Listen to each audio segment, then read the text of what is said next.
Wala sa ugali ko yung tinatakbuhan ng problema. Kung minsan ay nagpapangako at hindi naman natutupad. We don't recognize the warrant that they will send to us. So that's a no. That's a no.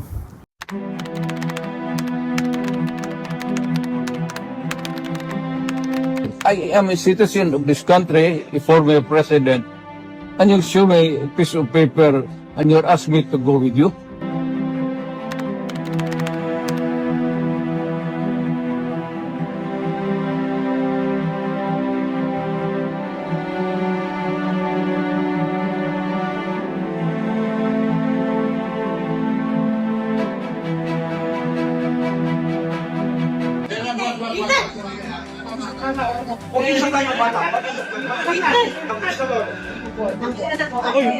Akin na yung anak ko!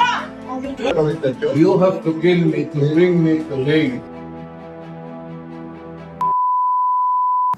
What is the rule about the ICC? When do they adopt jurisdiction?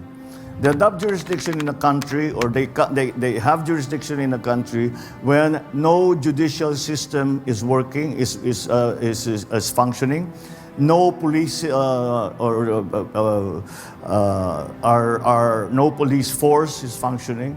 In other words, that probably there is war, and none of these issues about war crimes and all of these are being attended to, simply because the administration, especially in the judiciary, especially in law enforcement, are not functioning. That is the reason why we are saying we are well within the rules. It is their rule. It is the rule of ICC that they come in when there is no judiciary. They come in when there is no police force. We have a judiciary. The Chief Justice, former Chief Justice, sitting right here. He will explain to you how healthy and robust and how active the judiciary is. The police force, I think, is the same thing. So that is the reason. It is not. We are well within. We are well within international law when we take the position of not recognize the jurisdiction of ICC in the Philippines. One follow-up, sir. So Yeah. if the ICC issues an arrest warrant against former President Duterte, will the Philippine government hand him over? Will we do what? Will the Philippine government hand him over if the ICC... We don't recognize the warrant that they will send to us. So that's a no. That's a no.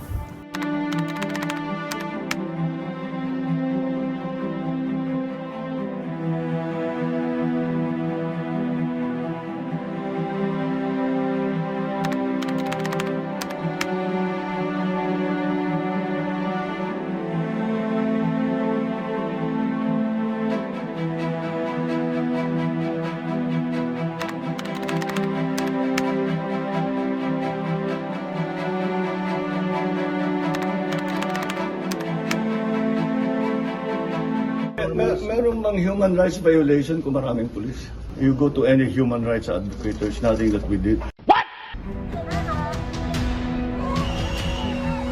Sila nag-backdoor na.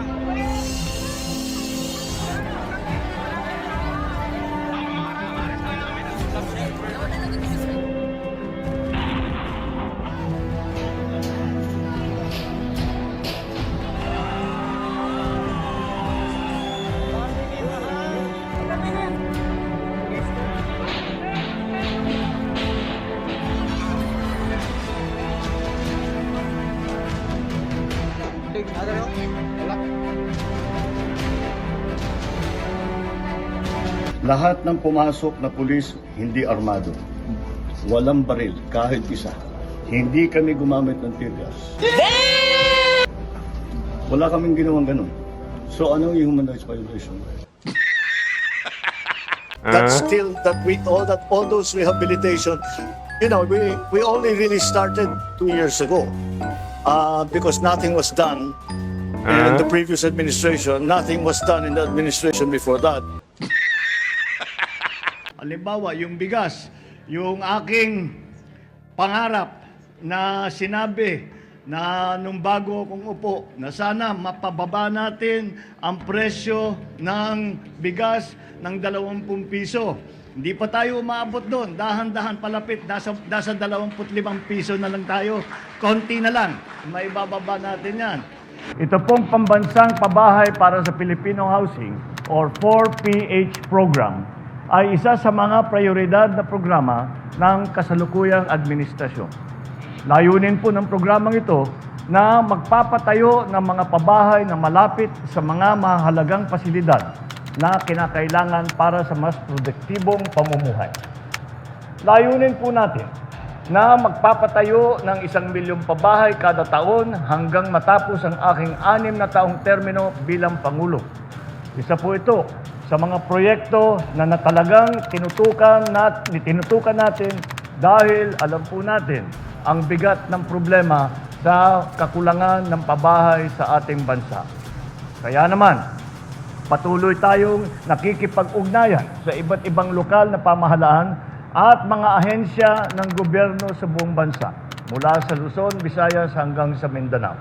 Hindi maaaring magawa itong mga ganitong klaseng malalaking proyekto kung hindi nagkakaisa at nagtutulungan ang local government at saka ang national government. Wala sa kanila ang may bahid ng dugo dahil sa tukhang. Wala sa kanilang kasabwat sa pagbulsa ng sako-sakong pera, pinagsamantalaan ang krisis ng pandemya, pinabayaan ang ating mga kababayan na magkasakit at mamatay.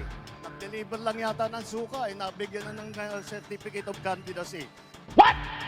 I didn't want impeachment. Lahat ng kakampi ko sa Kongreso hindi nag-file ng impeachment complaint.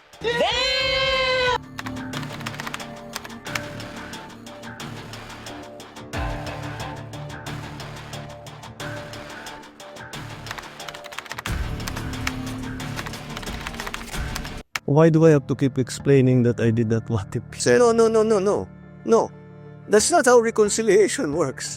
You don't put conditions to reconcile. If you're sincere, you want to reconcile, let's sit in front of you. Ano ba talaga problema? Paano nangyari ito? Tanggalin natin ang problema. Pero sasabihin mo, hindi ako makikipag-usap hanggang ibigay mo sa akin ito. Wala pupuntahan na. And that condition. Tapos na. That's not reconciliation.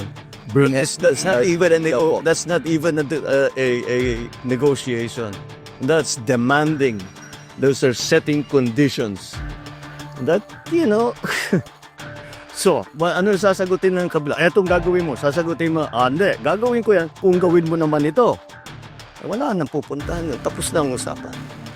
So, how far are you willing to go, Mr. President, to pursue this reconciliation? Put it this way. I don't know what will come up. What's needed? Kaya ko bang gawin? Hindi ko kayang gawin. Hindi naman ganun. You cannot prejudge at I'm going to talk to them only this much. Hindi. Kailangan sinasabi ko nga bukas ka eh. Kahit anong sabihin mo, pakikinggan ko.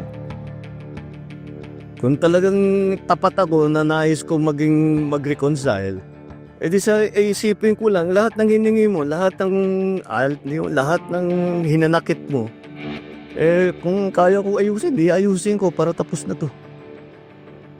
Ayoko nga ng kaaway. Ini-update po doon sa effort ho ng pamahalaan na may abot ho sa lahat ng mga Pilipino yung 20 pesos kada kilong bigas, at kamusta ho yung pagtanggap dito ng mga Pilipino, ng mga mamamayan po? Well, so, hindi naman nakakagulat na siyempre, tuwan-tuwa yung mga qualified na tumanggap. Kaya tinutuloy-tuloy natin yan. Yung mga nagsasabi, hindi, ano lang yan. Medyo, pampapogi lang yan. Pang cosmetic lang yan. Well, they're fair to have that opinion, but it's unsustainable. It's really the what people are saying. Watch me sustain it, and then we'll talk in May of 2028. Natuloy ba o hindi?